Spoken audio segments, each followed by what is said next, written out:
Sabi naman ng iba, nanggugulo daw tayo sa kaisipan ng mga tao. Excuse me.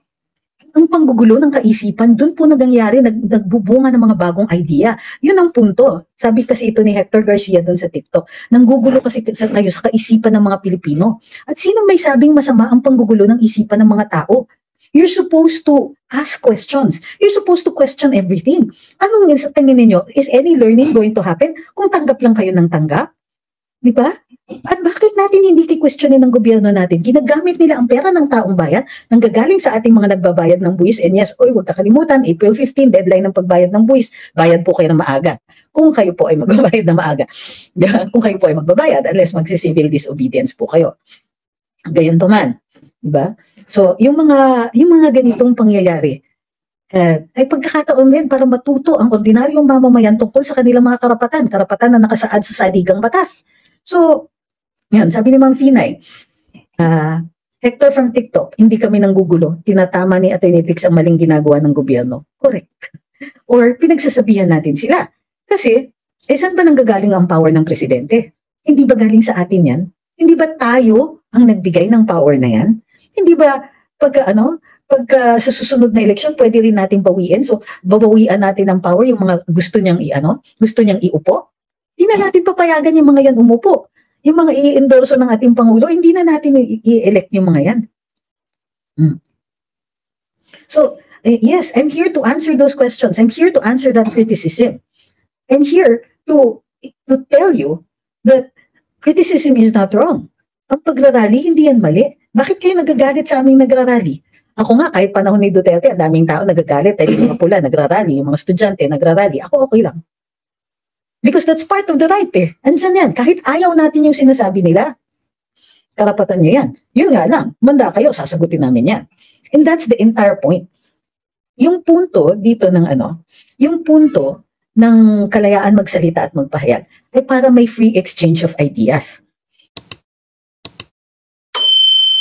Ayun, para dun sa mga nanonood sa atin sa Facebook at sa YouTube, kung weird yung ilaw, it's because I'm not at home. So, para dun sa mga nasa TikTok, the same lang halos yung quality. Thank you. Okay. Hi po sa inyong lahat. Alam ko marami po nag-intay ng ating live today. Pasensya na po kung medyo na-late tayo. We're out of town right now and you'll know soon enough naman kung nasaan kami. Ngayon, alam ko marami rin nagulat na mali yung background natin. Ayusin lang po natin ha. Kasi nagmamadali ako mag-live. So, palitan lang po natin. Kasi dun sa Facebook at sa sabi ni AMG, ganda ng opening song mo, nakaka-rockstar, bitin yung talk mo sa SMNI stage. Kasi rally po yun, hindi talaga intention na magtagal tayo sa rally or magsalita ng matagal. So, ayan. Ayan na po. Medyo tayo dito sa ating mga nasa Facebook at saka nasa YouTube. Hi po kay Ma'am Maribeth. Thank you very much for following. All right, so let's get back to it.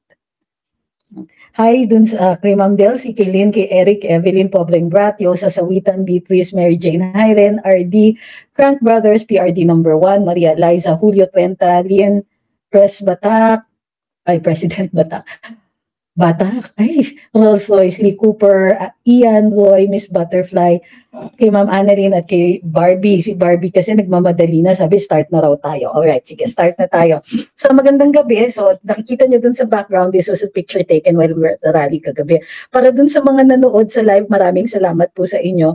At maraming salamat din po for all the encouraging words. So, sagutin lang po natin yung ibang mga Actually, minomonitor ko yung mga messages and PMs and all the feedback relating to that rally. And sa totoo lang, ma'am at sir, maraming salamat kasi parang in general, the response has been positive. Okay, sabi ni Ma'am Marilu, subscribe daw po muna tayo guys, mga nasa YouTube. Okay, para dun sa mga nasa TikTok, follow na po. And follow. Iba kasi yung subscribe sa sa TikTok. All right. Napanood daw ni Ma'am Barbie, yung speech ko, mga 12 na din daw kagabi. Nabuhay ang katawang lupa daw niya. Mga past 1 na ako nakatulog ulit. Tapos bawat salita binitiwan niyo. Respect po. If you notice, hindi pa lahat yan, ano, we're taking it a little at a time kasi we understand that this rally is to enlighten people. Ang punto dito talaga ay para maliwanagan ang taong bayan tungkol dun sa mga nararanasan natin. Hindi po dahil unaware sila, but mostly because so many people are, alam nyo yun, nakatutok na lang sila sa araw-araw na pangangailangan. Humihirap kasi ang buhay. At dahil humihirap nga ang buhay, most of the time people don't understand na it doesn't have to be that way. Hindi kailangan ganito tayo. May mga nagsasabi nga, okay, so let's deal with the most common na ini-expect natin na isasagot sa atin. Uunahan na po natin sila para nang sa gayon, hindi malilihis yung diskurso. Alam naman po natin na nakabantay ang mga tao sa mga sinasabi natin and they will either try to discredit us or try to discredit what we are saying. Ngayon, lumabas na nga si VP Inday at sinabi there's a campaign, organized campaign to discredit her, yung maglabas ng puro paninira sa kanya and so on. Because of course, she's still the leading candidate for 2028. No matter what position she wants to run, she is still the leading candidate. So alam natin yan. Ngayon, yung mga sinasabi natin, alam natin na there will be attempts to try to discredit what we're saying and so on. So let's deal with them immediately para hindi na siya magiging subject for discussion. O halimbawa, bakit daw so prayer rally yung kagabi. So as you can see in the picture dun sa sa Facebook at saka sa YouTube, dun sa background nakalagay laban kasama ang bayan prayer rally. So may mga humihirit. Sana prayer talaga. Sana nagdasal ba kayo? May mga ganon. Does it really matter for these people? Bakit mahalaga para sa kanila kung nagdadasal talaga o hindi? Di ba? A rally is allowed, whether it is a prayer rally or a rally as a petition for redress of grievances. Katulad ng nakalagay sa ating saligang batas, garantisado po ang karapatan na mag-rally, garantisado po yon dahil bahagi yon ng ating karapatan magsalita at magpahayag and to petition for redress of grievances. Okay? Tell me if I'm going too fast, ha? Kung naiintindihan niyo pa yung mga sinasabi ko. Kasi ayoko masyado kayong mapuyat. So, is it important whether it is a prayer rally or not? Sinasabing prayer rally yan kasi ang karamihan ang nag-organize po nito ay ang Kingdom of Jesus Christ, which is led by Pastor Kibuloy, who of course was not present that night. Pero sila po ay, exploding in anger, kumbaga. Sumasabog ang galit at saka pakiramdam nila na sila ay pinahihirapan. Sa kanila, sa KOJC po, tatlo ang karapatan na nayayanig sa kanila. Of course, may karapatan sila magsalita at magpahayag. Pero, inaatake po yun dun sa parang unreasonable na pagkikwestiyon na ng Kongreso. Of course, may karapatan ng Kongreso i-review ang kanilang prangkisa. They can do that with anybody. Tama naman po yun. Yun po talaga ang trabaho ng Congress. Pero ang tanong, why all of a sudden? Bakit sabay-sabay itong mga ginagawa nila? Ina-attack sige, let's not use the word attack, masyadong controversial. Pero sunod-sunod yung pag-file ng kaso o revive ng mga kaso kay Pastor, mismo ng sa US, sinabi na ni Pastor, hindi nag-uumpisa yung kaso, pinatutulog yung kaso, sila na po ang nagfa-file ng mga motion para buhayin ang kaso para tuloy-tuloy na ang hearing, sila po ang hindi pinagbibigyan. So, bakit sabay-sabay lahat ng ito? Yung prangkisa, yung pag-detain kina Doc Lorraine at saka kay Ka Eric, nagkita nga kami ni Ka Eric sa rally kagabi. And then, ito na nga, sunod-sunod yung pag-suspend sa SMNI, yung pagreklamo sa kanila doon sa social media and so on, di ba? Tapos yung mga cases, tapos may Senate investigation. It cannot be a coincidence na sabay-sabay yan. So, nag-organize ang KOJC para ipahayag ang kanilang nararamdaman tungkol dito sa napakalaki namang coincidence na sabay-sabay lahat ng mga investigasyon, refiling, and so on. Para sa akin, di ba, masyado ng malaking coincidence yan. It stretches the imagination. So, and of course, they started off with a prayer. Sila po ay nagdadasal dahil syempre sila ay religious organization. Ngayon, pag nag-iimbita sila ng ibang tao, kailangan pa ba yung ibang tao na hindi naman nila kasapi ay magdarasal din? Hindi sila nag-i-impose. Hindi katulad ng mga nagki-question dyan na hindi nila naiintindihan ang konteksto nito. Or pilit nilang hindi iniintindi at may masabi lang sila against it. Kasabihin nila, May prayer ba? Nagdasal ba? Well, nagdasal yung mga kasapi, pero kaming mga guests, hindi naman po kami required. Diba? Pwede rin naman ako makilahok, hindi kami pareho ng religion, pero gayon pa man, respetuhin ko kung sila ay nagdadasal, tatayo ako kung kailangan tumayo, at magdadasal din ako. Pero anong paki nyo kung magdadasal kami o hindi? Diba? Anong paki ninyo?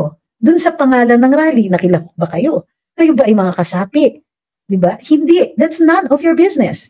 So if you're going to ask, bakit po? Yes, of course, share everybody. Nagtatanong kasi ibang tao for permission to share. By all means, share. So, ang punto dito is, if you're going to ask, you ask naman something substantial.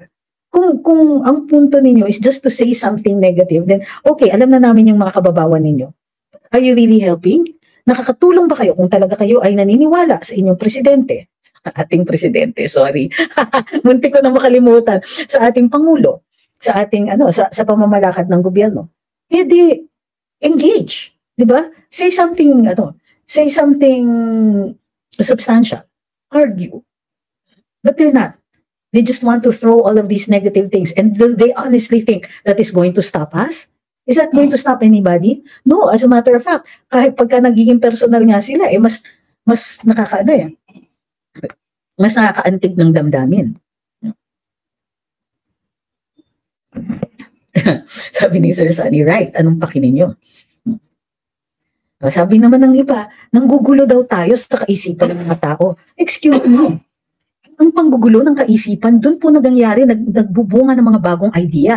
Yun ang punto. Sabi kasi ito ni Hector Garcia doon sa TikTok, nanggugulo kasi tayo sa kaisipan ng mga Pilipino. At sino may sabing masama ang panggugulo ng isipan ng mga tao?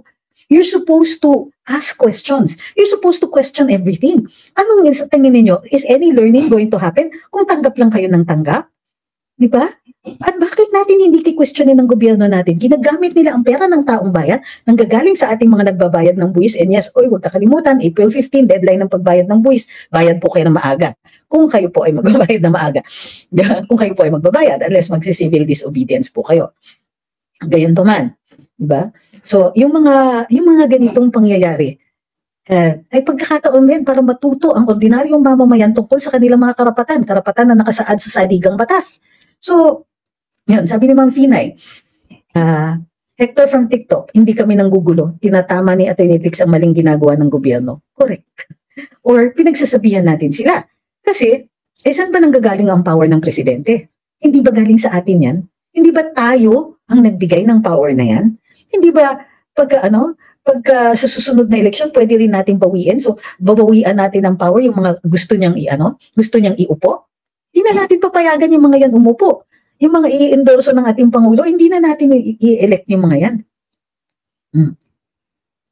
So, yes, I'm here to answer those questions. I'm here to answer that criticism. I'm here to tell you that criticism is not wrong. Ang pagrarally, hindi yan mali. Bakit kayo nagagalit sa aming nagrarally? Ako nga, kahit panahon ni Duterte, ang daming tao nagagalit, ay yung mga pula nagrarally, yung mga estudyante nagrarally. Ako okay lang. Because that's part of the right eh. Andyan yan. Kahit ayaw natin yung sinasabi nila, karapatan niya yan. Yun nga lang, manda kayo, sasagutin namin yan. And that's the entire point. Yung punto dito yung punto ng kalayaan magsalita at magpahayag ay para may free exchange of ideas. Alam niyo, a long time ago, bawal yun eh. Bawal yung free exchange of ideas. So mabagal matuto yung mga tao. Halimbawa, di ba, ito parati kong binibigay na example, panahon ni Galileo, ang simbahan, ang paniniwala ay ang buong universe, nasa gitna ng buong universe ang mundo natin. Dahil siyempre tayong pinili ng Diyos, pinagpala ng Diyos, tayo ay creation ng Diyos. So we are the middle of the entire universe. And middle also of the solar system, which of course wasn't yet called the solar system kasi kailangan ng araw. Araw yung nasa gitna. So nung sinabi niya na, unfortunately, tama si Copernicus, na nasa gitna ng lahat na ito ang araw. Naku, anong ginawa ng simbahan? Una, pinigilan siya. Inaresto siya at muntik na siyang mapa-execute. Hinold siya for trial. Pero dahil respetado siya na tao na may kaalaman, isang dalubhasa, hinaus arrest na lang siya at sinabihan siya, kailangan i-recant niya. kailangan umatras siya dun sa sinasabi niya. So napilitan siya sa harap ng mga opisyalis ng simbahan na sabihin, because it was in Italian. So, okay, it does not revolve around the sun, does not turn. Kumbaga, sa mga scientists, they shorten that. Yung professor ko yun, ng translation niya, it does not turn. So, pero, nung paalis na siya ng trial niya, pauwi na siya sa bahay where he was going to be held for house arrest, so till pa rin talaga, as he was leaving, nadinig daw siya, and yet it turns. Sabi niya gano'n. Ang ibig sabihin ng kwento na yun, ibig sabihin, kahit ipaatras ninyo, kayong mga kritiko, kayong mga ayaw sa amin na magsasalita, kahit patahimikin nyo kami, hindi magbabago yung pagkakamali na yan. Yun ang ibig sabihin nun. Yun ang ibig sabihin din ng ating karapatan magsalita at magpahayag. Ibig sabihin, pwede tayong maglabas ng idea, pwede tayong maglabas ng ating pagpupuna, pwede tayong mag-criticize, at pwede lalo na mag-criticize ng ating gobyerno. Korte Suprema na mismo ang nagsasabi. Korte Suprema nagsasabi. Alam nyo, kahit nagkakamali kayo, basta walang mali siya sa inyong pagsasalita, okay lang yun. Kasi kailangan talagang kinikriticize ang gobyerno. So, if people try to get mad at us for speaking out, na wala na silang masabi, sasabihin nila, bakit yung nagdadasal ba kayo? Prayer rally kayo. Number one, nyo, nagdadasal ba kayo? Kasapi ba kayo? Ang dapat nagrereklamo na hindi kami nagdadasal dyan ay yung mga organizers at yung mismo mga kasapi sa KOJC. Hindi naman po sila yung nagrereklamo doon. Pangalawa, yung mga nagsasabing, ginugulo ninyo ang isip ng taong bayan, aba dapat lang. That's where learning starts. Ewan ko kung nagturo kayo, pero nagturo ako. I taught preschool and I taught university. At itong sinasabi ko sa inyo, kailangan ginugulo yung isip, kailangan we make those brains work. Okay. So,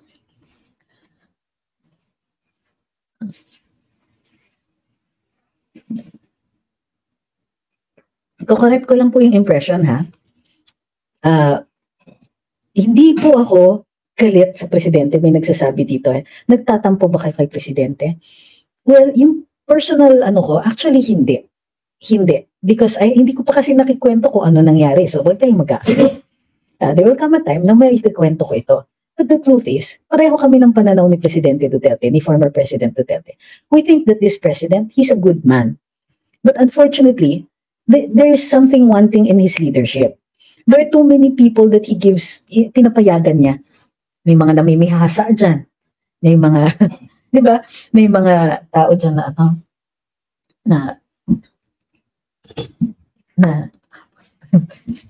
may mga tao dyan na namimihasa sa katamaran o sa kawalang ginagawa o kaya masyadong mabagal. Thank you. So yung yung kulang ba? Kulang ang serbisyo ng gobyerno sa atin. Kulang yung kanilang binibigay. And of course, hindi ba tama lang na hanapin natin yung mga pangako? Hindi ba tama lang na i-call out natin, nasan yung pinangako nyo? Di ba merong kanta na dati nung hindi tayo madalas naka-copyright strike, pwede pa akong kumanta. Sa TikTok lang ako pwedeng magganon. Okay. So,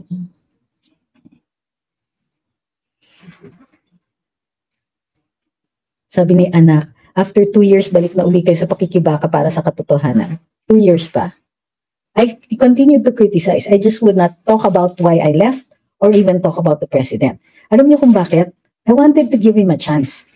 Kailangan meron tayo, di ba? Hindi naman tayo pwedeng maningil kung di natin binibigyan ng kahit ano.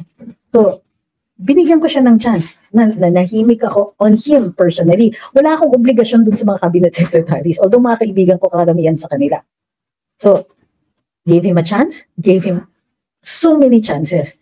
Pero after that, di ba dapat naniningil na tayo? Para tayong nagpapautang So sige, so umpisa, bibigyan niyo ng pagkakataon, makabayad yan sa'yo. Pakitain niyo muna yung tao para makabayad. Ito, nasa na? Hindi man lang kumita. At ito yung masakit dyan. Hindi man lang nag-i-explain. Ayun, sabi ni Sir Manuel, Filipinos want to know the truth. Tell the truth, tahimik siya, walang pakialam sa mga nangyayari. Ayun na nga. Okay.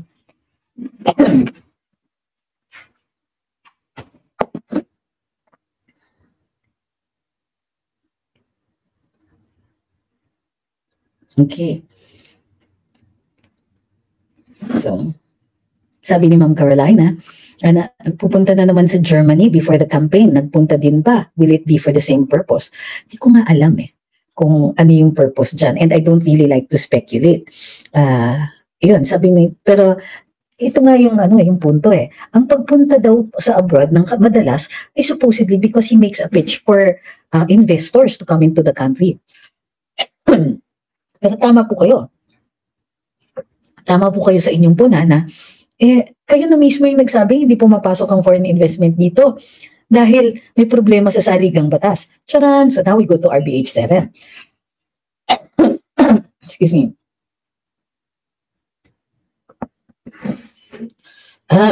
Medyo inuubo kasi ako.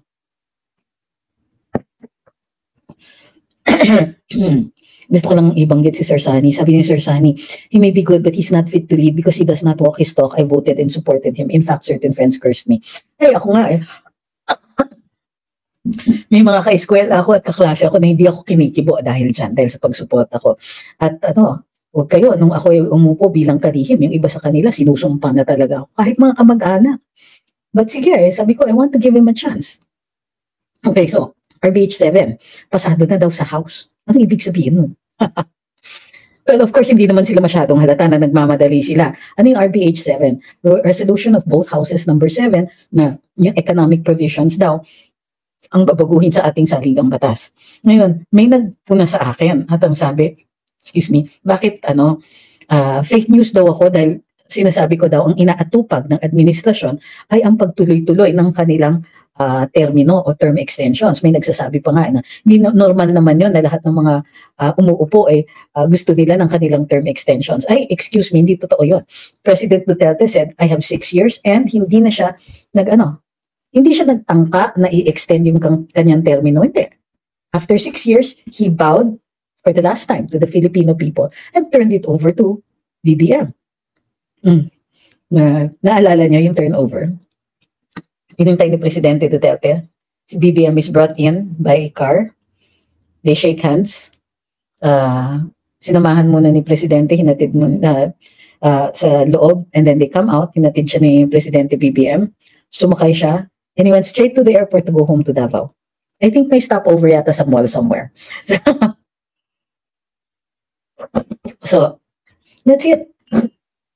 So, ano yung sinasabi ko daw na may tangka sila na ano daw yung pruweba ko? Well, it was former President Duterte was talking about that. And have you heard of anybody trying to deny it? Have you heard President Marcos say, no, this is not the purpose for charter change? No. Did the Speaker of the House, who has been directly accused of trying to engineer becoming Prime Minister and so on, has he denied it with any kind of sincerity? I haven't seen that sincerity. Look, sabi ko, even Speaker Martin, pag kilala mo, he doesn't seem like the kind of person that the way people talk about him on social media, but his actions, they're certainly worth questioning, di ba? Why the need to disregard the Senate? Ano yung gusto nilang ipasok? Bakit tinuloy-tuloy? Bakit hinahawakan pa rin yung mga signature sheets na yun? Bakit sinasabi ng nag-flip-flop ang COMELEC? In fact, bakit si COMELEC Chairman Garcia tried to misrepresent the decision of the Supreme Court in Santiago versus COMELEC? Abogado yan si COMELEC Chairman. Siya yung nagsabi, hindi, inabandona na ng Supreme Court yung kaso ng Santiago versus COMELEC. Okay na daw yung RA 6735. Ha? Ay buti na lang, sinabihan siya ni former Supreme Court Justice Antonio Carpio na, hindi, sino may sabi na overturn yan? Binasa niyo ba yung motion for reconsideration? Denied po yun.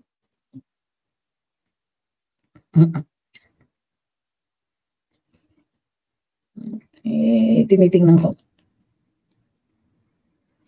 Sabi ni Yongsi, pwede ba natin sabihin kaya madalas lumabas ng bansa kasi palpak ang Maharlika Fund? Hindi pa natin alam kung palpak because it hasn't even really gotten off the ground. So, meron na bang Maharlika Fund ang tanong? Sabi ni Ma'am Jennifer, di na sila mapagkatiwalaan. Sorry sila sa ginawa nila sa mga Duterte, sa pambubudol nila sa mga taong sumuporta sa kanila during campaign. Tapos magtitiwala pa tayo. Good point, ma'am. Very good point. Okay, so, RBH 7. So, yun nga, ang sinasabi natin dito is, sure, I'm sure they're talking about it. Parang, House, syempre napilitan sila dahil sinabi ni Presidente Marcos at dahil umaalba na ang Senado, dahil tumutuloy-tuloy yung pirma, tumutuloy-tuloy yung People's Initiative. And even during the course of the discussions dito sa RBH 7, tuloy-tuloy pa rin ang reklamo after reklamo after reklamo ng bawat kongresista na hadlang daw ang Senado sa pagpabago ng saligang batas. So, nasan dyan yung term extensions at the fact that they are not telling us everything. Yun na nga, Kongreso nga, urong-sulong sila. Di ba nagsisinungaling sila? Urong-sulong sila nung una, wala kaming kinalaman dyan sa sa People's Initiative. And then after a while, umaamin na yung mga kongresista, bakit hindi kami mag-People's Initiative? I mean, bakit hindi namin susuportahan ng People's Initiative? And so on. Sus, kaloka. Tapos, sinasabi pa nila, bakit? Kasalanan pa daw ni BBM na may kasalanan daw si Pastor Quiboloy. Excuse me and a half. Okay? Bakit? Bakit namin hindi iisipin na involved somehow ang presidente? He's the head of the executive. Sino ba ang nagbuhay ng mga kaso? Hindi ba DOJ? Saan ba umiilalim ang DOJ? Hindi naman sila kongreso. Ha? Hindi naman sila under the judiciary. They're under the executive, under the president. So of course we're going to question the president. Of course, Mr. President, this is what your SOJ is doing. Are you not going to react? And if you're not reacting, we're going to assume that this is your policy, that you're allowing the DOJ to just get started on this refiling and all of that, of these cases. Refiling and revival, ha? Okay. Now, may mga nagtatanong, ano yung power ni FPRD as administrator of KOJC? Alright. Ang pagkakaintindi ko ganito. May mga tao na dahil alam nila na magkakaroon ng problema or talagang pinuntulak nila na magka-problema si Pastor Quiboloy, mainit na yung mata nila dun sa mga property. I mean, of course, KOJC owns a lot of land, a lot of infrastructure. They own several property here in the Philippines and abroad. So, iniisip nila, paano kung sabihin nilang fruits of the crime or something like that? Alam niyo kung bakit? Kung fruits of the crime, kung they allege a crime, tapos ito, bunga ng iyong krimen. Kung ito bunga ng iyong krimen, pwede yan kami ng gobyerno. So the court will take it and it will be auctioned. So dahil alam ng KOJC na pinag-iinitan na sila, then inaano nila and they're making it very public. Kumbaga, ito salag. Di ba? Sasalagin nila. Sige, subukan ninyong kunin yung mga property na yan. You're not going to benefit from this injustice. If ever, you're going to have a fight on your hands. So, ito. Sige, FPRD kayo po ang administrator niyan. So, isa pa yan ha, dagdag na yan. So, ito na po ay dagdag doon sa sa malaking coincidence na nangyayari.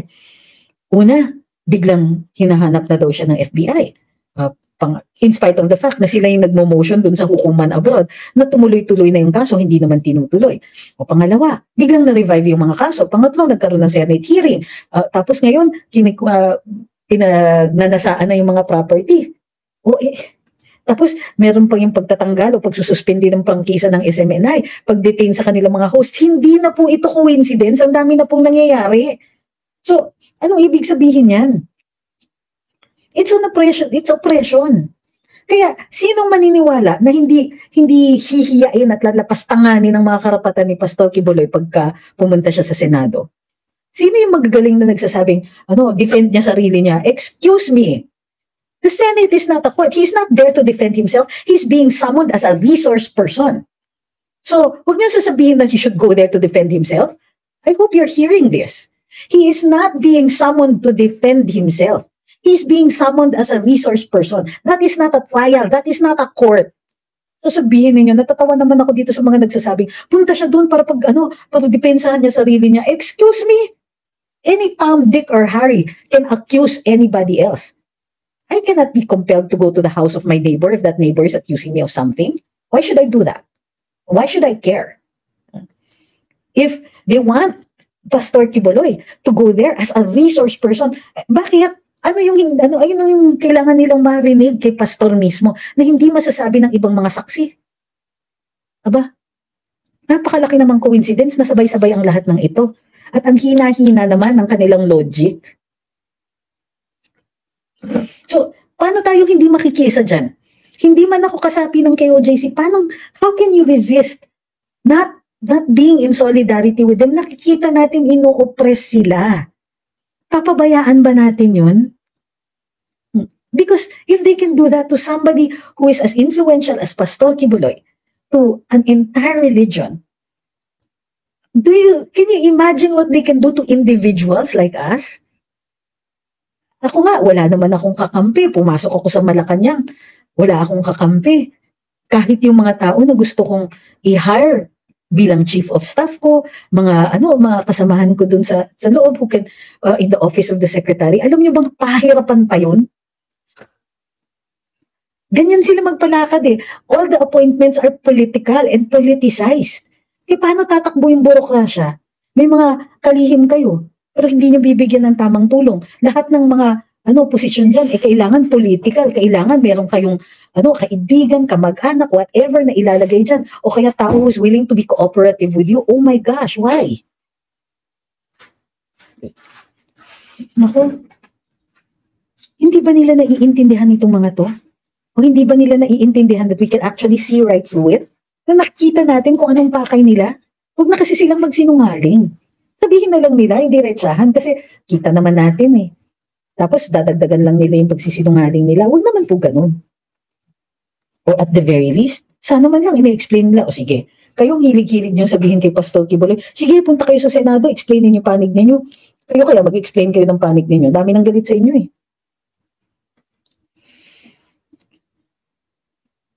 Oo, sabi ni Celino File, hindi maiintindihan ng mga sarado ang utak. Well, depende kung sino yung nagsara ng utak nila. Baka naman sinara yan ng pera. Diba? And by the way ha, kayong mga trolls ng gobyerno, tandaan ninyo, pera ng taong bayan ang ginagamit ninyo. Tumigil kayo dyan. Hindi ako nagbabayad ng buwis para magbigay sa mga taong ang pakay lang ay insultuhin ako. Tumigil kayo. Si Emil D.A. says, itong mga senador na hindi pa pirma in favor of Pastor Quiboloy, X na yan sa susunod na eleksyon. At sana lahat ng candidate ng mga Yellows at Marcos, Tambalos, at Araneta, zero vote natin lahat. Tulad ng ginawa natin noon sa 8 Diretso. Tama. Kumbaga, ano ba? Ano bang tatawagin natin dito? Na kailangan ma-zero din sila. Diretso inidoro din.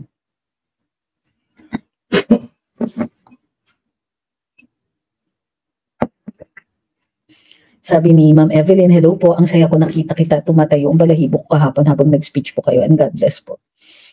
Sabi ni Ferdinand Tabihe, salamat madam, nagsalita ka na, mabuhay ka. Sabi ni CG Hion, tama ba yung pronunciation ko? What can you say sa Tiuran? May attorney na wag daw po siya ang dating naglingkod sa current government na financial daw dahil may ginawang mali. Sa ano daw? Wag daw pagsalitain sa rally ang dating naglingkod sa current government na financial daw dahil may ginawang mali. Financial? Ano yung financial? Hindi ko po maintindihan kung ano yung sinasabi. Baka meron dito makapag-clarify kung anong sinabi niya.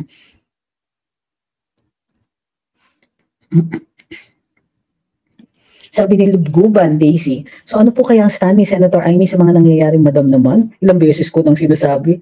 Lahat na ba sila mga Marcos, i-let go na natin at di na talaga pagkakatiwalaan. Tatandaan niyo po, nagbigay ng statement po si Vice President Inday Sara na sinusuportahan si Senadora Amy. Tandaan din po natin, si Senadora Amy ay kasama dyan sa mga nag-o-oppose dun sa, sa contempt order ni Senator Risa Arayang. Tinang likod ko bigla.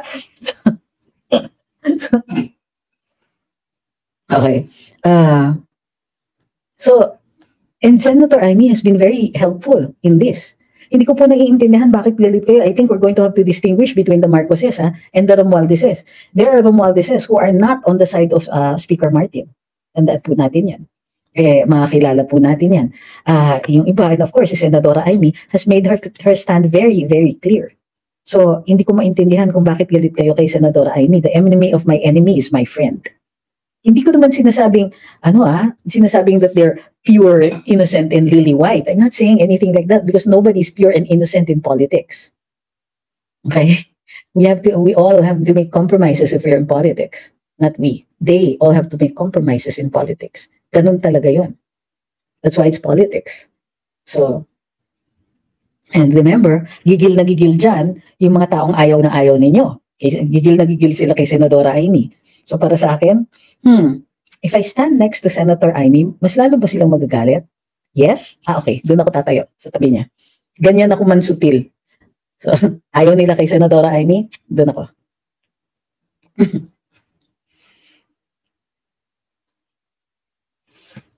Sabi ni Amik, alam ko wala pa sa 1/4 yung speech mo, aminin mas marami pa reserva mo. Kasi hindi naman po yun ang venue for an actual speech. You're there to iba yung speeches sa rallies. Iba yung speeches sa what do you call this, expository. So ang problema, Sir Lionel, sabi niya kasi, I don't trust any Marcos, not even Amy. They have the same gesture during the campaign period. I understand your feelings, sir. Pero pag nasa laban ng ganito at ang laban ay numbers, mahihirapan tayo kung mas marami pa tayong ginagawang kaaway na sana ay kakampi natin. That's the surest way to lose. United we stand, di ba?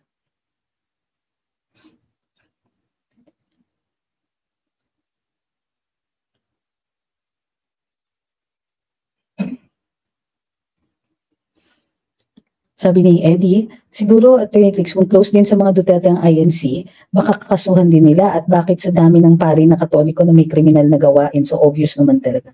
Well, iintayin na lang po natin kung ano yung move ng INC. Sabi ni PRD number 1, I kinda understand why there's doubts with Senator Amy. Yes, she does criticize, but she doesn't really put her brother in the center of it. Laging ang blame ay mga nasa sa paligid. And don't you think you understand why? Bakit? Si Amy ba yung buong mundo? Kung tayo, gusto natin yung leader talaga, kumbaga, yung Pangulo ang i-criticize, nothing Senator Amy can do about that is going to change things. But, kakampi natin siya when it comes to, things like this, KOJC, yung mga issues. Of course, the true test is when it comes down to it. Tignan natin.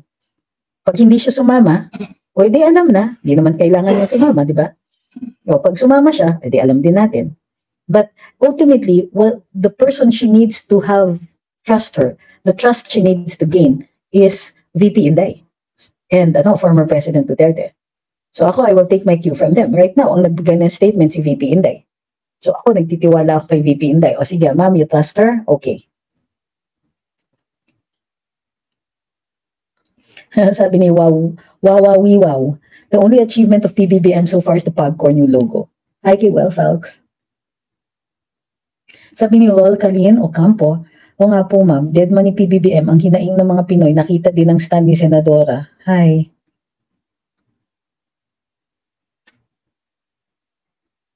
Sabi ni user 1174655, BBM is banned daw sa Switzerland. I thought dun sila nagtago ng ill-gotten wealth.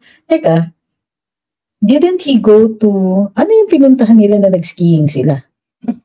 Saan ba yun?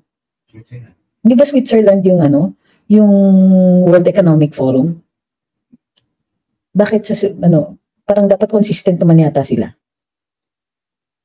Sabi ni Stan Celilia, ready ka na ba? Napaproud ako sa'yo kagabi, nasa isip ko, practice mo na yon sa campaign mo if ever. Okay. Isa pa pala yun. Isa sa mga narinig kong kumbaga challenge that was thrown at me was, siguro tatakbo tong senador. Maraming salamat at iniisip po ninyo na tatakbo akong senador na ganun ako kalakasan loob tumakbo. But no, I'm sorry to burst your bubble.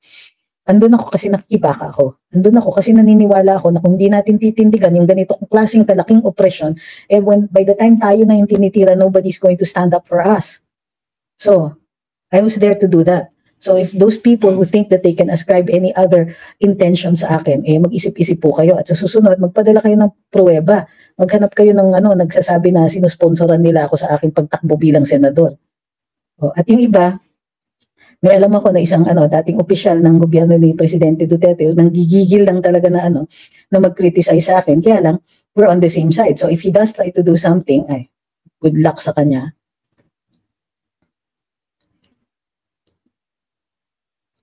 Sabi ni Ma'am Jenny Rose, ano po yung feeling nung pumunta lang, nung papunta pa lang kayo sa rally, nung nasa stage na po kayo and after? Papunta ako sa rally, nag-live ako, di ba? So, actually, sinabi ko naman sa kanila, hindi ko naman talaga intention magsalita. Nandun ako para makibaka to show solidarity. Kasi para sa akin, as many people as possible should stand with them. Kasi hustisya ito eh. We just want the government officials to treat them fairly. Kung may kasalanan, okay. Pero hindi mo sisiraan yung tao before he goes to trial. Hindi hindi ka pa nahuhusgahan ng hukuman, ang alam ng lahat ng tao, binabansagan ka na kriminal. Hindi naman pwedeng gano'n. And I feel for anybody who has to go through that. Parang yung di ba, ay nako, nakakaloka tong mga to. Sabi ni Antonio, huwag na magtiwala sa Marcoses, 20 years silang corrupt, panahon sa martial law, kaya bagsak economy sa Pinas, nasa pamilya Marcos sa mga cronies, kaya umpisa sa paghihirap. Ito ang problema eh. Duly elected naman si Senadora Amy. So ibig sabihin, may naniniwala din naman sa kanya. Sabi ni Meret, ganda mo talaga kagabi sa... Ang aga wala pang barya.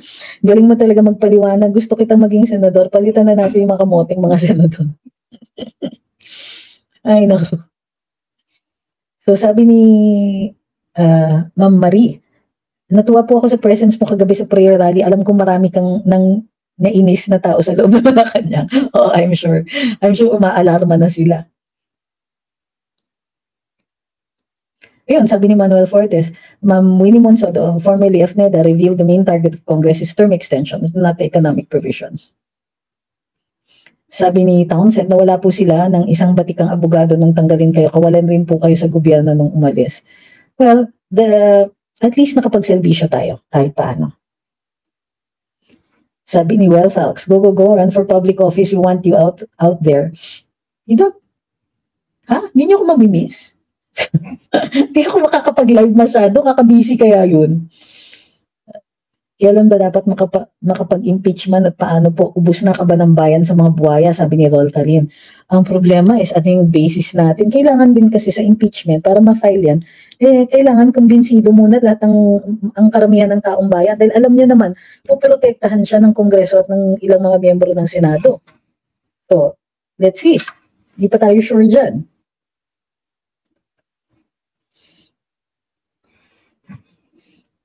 Sabi ni Grim Reaper, meanwhile, the Catholic Church has a lot more human rights violations pero hindi nga pinatawag yung Senado ang Pope. Oo nga naman. Kahit yung mga yung sino ba yung representante ng Santo Papa dito? Di ba? Ano ba ang tawag doon? Yung papal nuncio. Di ba dapat pinatawag yung papal nuncio? Ginagawa ba nila? So, again, RBH 7. O ayan so meron ba ilan ng mga taong nagsasalita at sinasabi na alam naman natin ang pakay ng Kongreso, in particular, the House of Representatives. Ang insistence nila ay para magbago nila and benefit from it at the same time. Kaya nga po lumalabas si dating Pangulong Duterte. Alam niya, and he had to make it absolutely clear, na the reason na he is speaking out is para itong administrasyon na ito ay hindi mag-benefit. Gusto nila mag-charter change, o sige, bakbakan tayo sa charter change, gayon pa man. Pagka ginawa nila in a way na magbe-benefit sila doon, kasi tignan niyo doon sa saligang batas natin, may nakalagay doon na halimbawa, pag tinaasan ng Kongreso yung mga salaries, emoluments, and other benefits nila, hindi pwede for this administration. It has to be prospective. Hindi progressive, nagkamali si Pangulong Duterte. It has to be prospective, meaning in the next administration pa yan. So malinaw yan sa ating saligang batas. Ano pa kaya yung terms? Di ba? Ano pa kaya yung term extensions? Mukha naman gusto nilang gayahin nila si Cory o maghalos revolusyon na tapos puro mga OICs and then ang ma-elect ay mga gusto pa rin nila to the new positions. Ay nako. Sabi ni Pete De Vera, saan mapupunod yung speech ninyo? Nakapost po doon sa sa Luminous page. Sabi ni Cleofer, nakapost din dun sa Trixie Cruz Angeles, where you're posting, right now your comment. Sabi ni Cleofer, yung kay Inday Sara, nakailang paninira na ang kalaban sa social media, yung huli yung pabaon daw ng estudyante. Oo nga, nakakaloka yan. Yung pabaon ng estudyante, pabaon, hindi. Yung classification, yung voucher system, kung hindi po ako nagkakamali, may mga na-classify na 12,000 na mga estudyante, na may benefits na naka-allocate sa kanila. Tapos ang kinikriticize nila ay DepEd daw. DepEd daw may kasalanan, si Inday Sara daw may kasalanan. Paano nangyari na na si Secretary of Education ang may kasalanan dun sa misclassification ng mga estudyanteng to? Kasi na-classify na sila, pero wala pa yung resolution. So parang in automatic classification sila. So ang nangyari is pinaiimbestigahan sila. So ang nag-i-investigate yung PEAC, yung sa Private Educational Educators Association, parang gano'n. At ang DepEd. Kasi yung mga schools, yung mga private schools po, ang nag-classify sa kanila at kinonsider silang automatically classified as beneficiaries. So, paano naging kasalanan ni Inday Sara yun? Ha? Ni Vice President. Hindi ba siya nga rin yung nag-order ng investigasyon? So, paano na naging kasalanan? Nakakaloka sila, paano naging parang kung ano-ano na lang, parang kung kunwari may isang estudyante sa elementary school, let's say sa Cubao na natisod, kasalanan ni Inday Sara yun, ganun ba yun? Di ba it doesn't work that way? Taas naman kaagad ng ng inyong pagtuturo.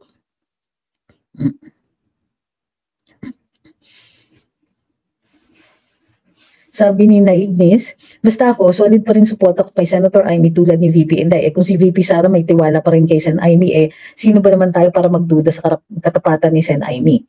Ako kasi sa akin, hindi na sa katapatan or anything like that. Kakampi natin siya. And the enemy of my enemy is my friend. Kumbaga, strategically speaking, it doesn't make sense na awayin natin siya. Pagka merong move siya na against Inday or against the Dutertes, ganun lang yun. Hintayin natin. Pero habang magkatugma pa tayo ng ating mga pakay, gulang. Kaya siya naman yung inaaway natin lahat ng mga potential kakampi natin. Dinawalan tayo ng kakampi. Remember, politics is numbers. We have to add to our ranks, hindi yung nagbabawas tayo. Hindi yung at every opportunity, chuchugiin mo, aawayin ninyo yung mismo mga kakampi. Kailangan siya ni Inday Sara, anong gagawin natin?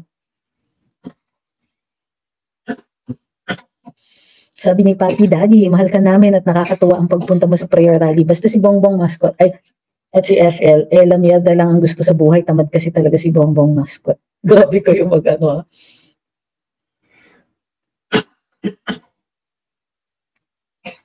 yeah. Sabi ni Ma'am Josefina, balita ko yung 3 uod sa kamera post daw sa Chacha House. Well, sana. Alam nyo kasi, di ba, may tampo sila kay House Speaker. Matagal ko na sinasabi. So, bakit? Kasi nga, hindi nangyayari pa yung peace talks or hindi formally nangyayari yung peace talks.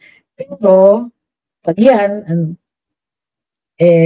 matuloy, friends na uli sila completely.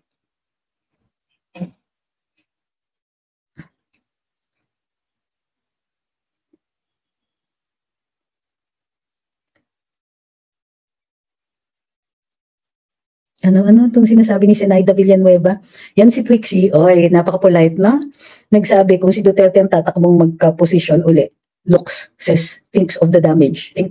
Mas gusto pang mapahamak ang bansa. Madam, if you cannot string 2 words together and be coherent in your thoughts, huwag na kayong magtanong. Kasi medyo nakakahiya Ang gulo-gulo ng sentence ninyo, run-on. Huwag nyo na lang kasi Englishin. Tanungin nyo na lang yung tanong ninyo. O kung iniinsulto ninyo ko, kailangan coherent sentences yung gagamitin nyo. Yung makakabuo kayo ng idea. So, ang gagawin nyo po, ma'am, buuin nyo muna yung idea sa utak ninyo before you start to write. And then, baka you might be able to put those two sentences together in a way that can form an actual idea. So, if you cannot do that, ma'am, huwag muna kayo magsubok mag-criticize. Baka you might want to try the alphabet first. Okay? Diyos ko talaga. I swear, the quality of the trolls, I'm so embarrassed for the guys who have hired you. My God. Sabi ni Timberland, no more Marcos and never again. Okay. Sabi ni Chester, kagabi, every time na magsasalita kayo, may response ang crowd. Hinihintay nga po namin na may mag-uhu. Keep fighting for that. Paano sila mag-uhu? Wala na ako sa karambola. Grabe naman kayo. Expecting ba natin? Sabi ni Ma'am Fina, Casutil's here. There's 1.3 viewers on YouTube at less than 500 likes. Sama-sama tayo mag-like.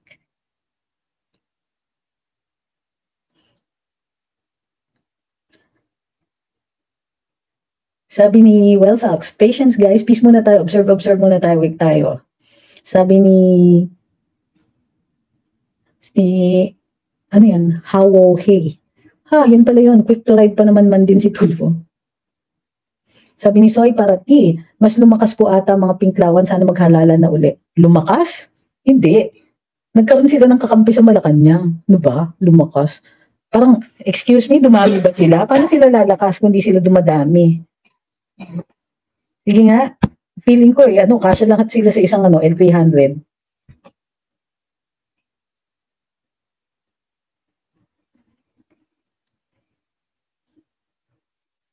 Sabi ni MSB Mix Vlog, watching from KSA, we OFW support alternative sa tunay na pagbabago.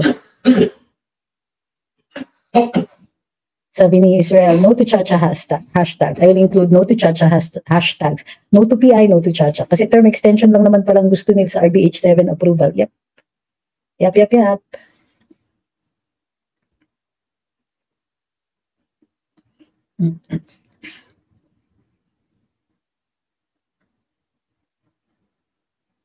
Sabi ni Charlie, attorney, may violation na po ba sa Senate hearing dahil inuungkat na nila ang titles ng KOJC? There should be a separation of church and religion. I agree. So, church and state. So, dapat tayuan na din ito ng mga ibang relihiyon. Well, yes, but that's still really their choice. I hope they do. But if not, we can't force them. Sabi ni Micha Dolera, kaya nga laging may nananalo sa loto para merong ipapangtapal sa kongresista at senador. Naiinis ako sa pangyayari sa Pilipinas. Sabi ni Pete De Vera, may pink pa ba? Sabi ni Bibing, para sa akin po ang kasalanan talaga ni VP Inday ay ang tumakbo siya na VP lamang, nakapanghihinayang talaga. Oo, pero madam, medyo, kung uangkatin pa natin yan ngayon, hindi na yata productive. Imagine how she feels. Diba? Sabi ni OFW Hero, madam, bakit tahimik na tahimik ang media? Nasaan ang bibig nila para punahin? Ang daming mga kabalustugan na gawain ng mga asawa ngayon. Ng mag-asawa. Kala ko ng mga asawa. Ng mag-asawa. Sorry, my bad. Ay, one of these days, they will, may enlighten din yung mga yan. May time na, may turning point yan. Huwag po kayong mag-alala. Mayroong tinatawag na tipping point. So we'll just, we'll wait for that. Pero in the meantime, labas lang tayo ng labas ng balita. Sabi ni Mike Hiron, watching from Switzerland, proud kami sa iyo habang pinanonood ka namin na tumindig para sa ating mga Pilipino na oppress. Maraming salamat. You're welcome po, ma'am.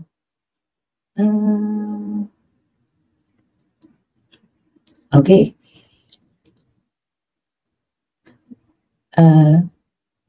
Sabi ni user 11746, one of these days, wala na sila sa power. Sabi ni Salino File, mga dilawan na naging loyalista. Sabi ni Francis Balahura, away ito ng mga nanalo at walang kakamping doon. Totoo yun. Kakahiya naman na, Bakit magka-level ba tayo ng mga talunan na gano'n? Tigil nga sila dyan. Sabi ni Mang Finay Brat, obsolete na yata ang L300. Bakit? Hindi ba yung mga pink obsolete din? Bagay sila. Sabi ni Elisa, kung halimbawa po mapaalis ngayon si BBM, si VP Sara po ang papalit. So hindi na po siya makakatakbo bilang presidente sa next elections. Pero sa July, makakatakbo pa siya. Based on the president of Gloria Arroyo, yep. Sabi ni Happy Fam, kinilibutan ako nung nakita kita sa stage. I hope that's in a good way, ha? Kasi di ba may dalawang klaseng kilabot. Merong, yikes, kilabot. Yan. Merong, uy, kinikilabutan ako. May ganon. O merong, kinikilabutan ako dahil natatakot ako. So I hope it's in a good way.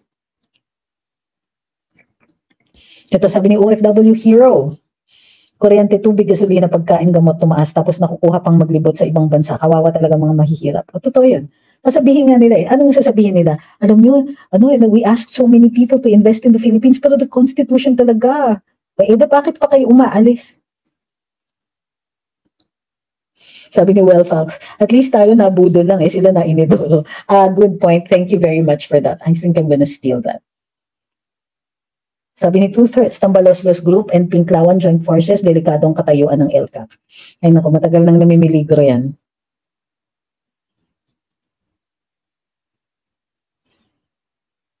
Sabi ni Geek Goody 8, maraming salamat sa pag-attend sa SMNI Rally sa Liwasang Bonifacio at pagmamahal sa katulad namin mga ordinaryong Pilipino, lalo na nasa ibang bansa at sa ating bayang Pilipinas. Sir, kasi ordinaryong Pilipino din po ako. Kaya, parang love your own, di ba?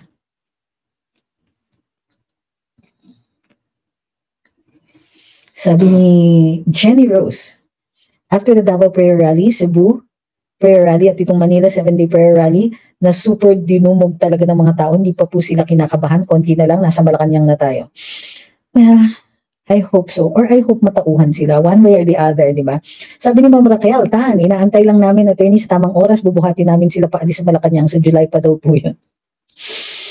Well, sabi ni Trust Gaming, Ma'am Trixie, that's about KOJC's assigning PRD as administrator. Thoughts? Nabanggit ko na po early in this live. Political or legal implication, yung isang blog abogada sabi, kapal mukha pastol, bakit binigay kay PRD yung property but he's not a member daw. Hindi naman po binigay, administration lang po. Hindi naman po. Walang donation po. He's just administering it. Baka naman akala niya binigay.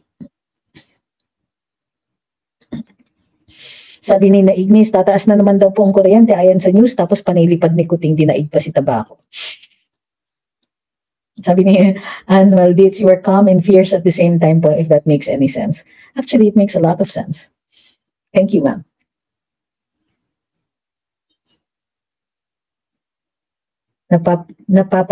Napapalakpak ako, attorney, ng ilang beses kahit dito lang ako nanonood sa YouTube nang nagsasalita ka sa stage. Solid talaga yung speech mo, tagus sa puso. Sabi ni Who Won, your demeanor is a good illustration of Teddy Roosevelt. Speak softly but carry a big stick. Sabi ni The Good Wife, we were so happy to see you on stage yesterday. Tagus lahat ng sinabi mo. Sabi ni Ed, all the other bloggers and vloggers are fighting on YouTube, pro or con Kibuloy, confusing most of the Filipinos. Well, I think everybody makes decisions based on their own thoughts, based on their own logic.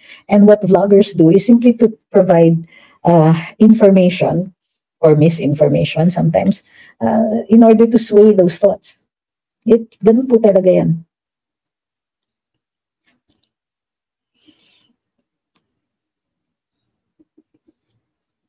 Sabi ni Princess Jones, blessing in disguise na rin nakipag-unite si VP Sara kay BBM dahil sa nangyari ngayon.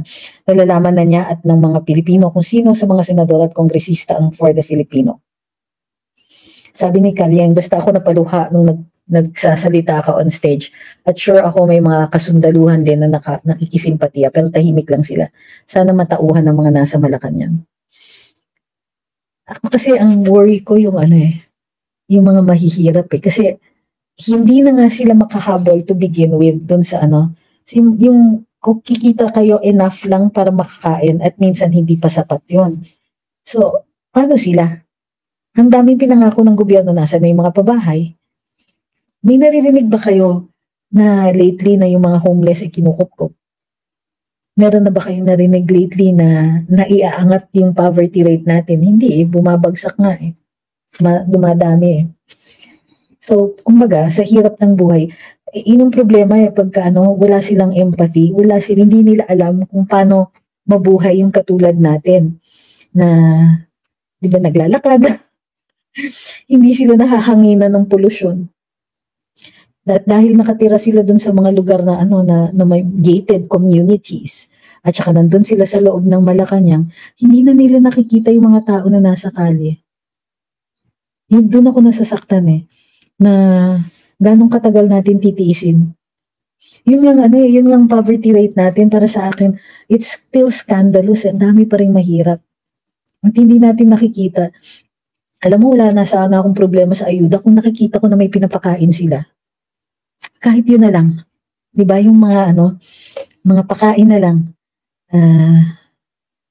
Baka sana ma-supplement yung yung sa mga bata sa school, nakakapasok. Baka yung mga laborers na na magkano lang ang kita, baka naman meron tayong programa para sa kanila kahit mga baka naman meron tayong mga paayos natin yung mga daycare sa mga barangay para yung mga mahihirap merong yung mga nanay makakapagtrabaho kahit may maliliit pa yung mga anak nila. Parang andyan na yan nandiyan na yung mga things like that. May barangay daycares naman pero I don't think it's making a big enough dent. Sana yung mga oligarko nire-require natin, sir, yung mga mahihirap ninyong mga empleyado, baka naman pwede niyong bigyan ng libreng daycare.